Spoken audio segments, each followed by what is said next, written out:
Hi friends, welcome to Lachu channel. நம்ம இன்னைக்கு வெண்சோள புட்டு செய்ய போகிறோம். சோள புட்டு இது ஒரு டம்ளர் அளவுக்கு எடுத்துக்கோங்க. ஒரு 8லேருந்து 10 மணி நேரம் ஊற வச்சுருங்க. ஊற வச்சதை களைஞ்சு ஒரு 10 நிமிஷம் ஃபேனில் உலர விட்டுருங்க.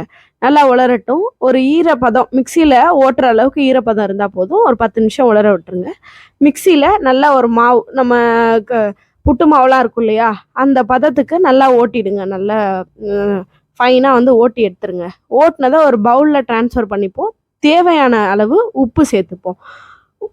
தண்ணி வந்து ரொம்ப சேர்க்கக்கூடாது, ஏன்னா ஆல்ரெடி அது ஈரப்பதம் லைட்டாக இருக்கிறதுனால கொஞ்சமாக தண்ணி சேர்த்துப்போம். நம்ம புட்டுக்கு வந்து தண்ணி ரொம்ப சேர்க்காம கொஞ்சமாக தான் சேர்த்துக்கணும். சேர்த்து நல்லா மாவை பிசைஞ்சுப்போம். பிசைஞ்சிட்டு ஒரு இட்லி பவுல் எடுத்துக்கிட்டு 10லேருந்து ஒரு 15 நிமிஷம் வந்து இட்லி பவுலில் வேக விட்டுருங்க. இட்லியெல்லாம் நம்ம வேகும் இல்லையா, அது மாதிரி இட்லி பவுலில் வேக விட்டுருங்க. வெந்ததுக்கப்புறம் வெந்துருச்சா என்னன்றதை நம்ம டெஸ்ட் பண்ணிப்போம். வெந்ததை எடுத்து நம்ம ஒரு பவுலில் ட்ரான்ஸ்ஃபர் பண்ணிக்குவோம். பார்த்திங்கன்னா ரொம்ப டேஸ்ட்டாக இருக்குது. அந்த வெந்து இருக்கும்போதே அந்த ஸ்மெல்லே வந்து ஒரு அருமையாக இருக்குது. நம்ம இதை ஒரு பவுலில் ட்ரான்ஸ்ஃபர் பண்ணிப்போம். அதுக்கப்புறம் பார்த்திங்கன்னா இதுக்கு நாட்டு சர்க்கரை யூஸ் பண்ணால் ரொம்ப நல்லது. நம்ம நாட்டு சர்க்கரையை பயன்படுத்திப்போம். இதில் நாட்டு சர்க்கரை, ஏலக்காய், தேங்காய், நெய் இது எல்லாமே நான் மிக்ஸ் பண்ணிக்கிட்டேன். ரொம்ப நல்லா இருந்தது உங்களுக்கு. நான் அதை யூஸ் ஃபஸ்ட் டைம் இப்போ தான் நான் ட்ரை பண்ணி பார்க்குறேன். ஃபஸ்ட் டைமே இது வந்து ரொம்ப நல்ல அருமையாக இருந்தது.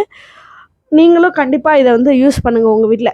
ரொம்ப சிம்பிளான ரெசிபி அண்ட் ஹெல்த்தியான ரெசிபி. இது வந்து சில்ட்ரன்ஸ்லேருந்து பெரியவங்க வரைக்குமே நம்ம வந்து இதை சாப்பிட்லாம். இதில் வந்து எந்த சைடு எஃபெக்டும் கிடையாது. வெண்சோளன்றது அவ்வளோ நல்லது வந்து உடம்புக்கு. ஸோ சுகர் பேஷண்ட்ஸு இந்த மாதிரி இருக்கவங்க கூட சாப்பிட்லாம். இவங்க வந்து நம்ம சர்க்கரையோட அளவை கம்மி பண்ணிவிட்டு இதை சாப்பிட்லாம். இது பிளட் ப்ரெஷர்ஸ் எல்லாமே வந்து கண்ட்ரோலில் வச்சுக்கிறதுனால நம்ம இதை சாப்பிடுவோம்.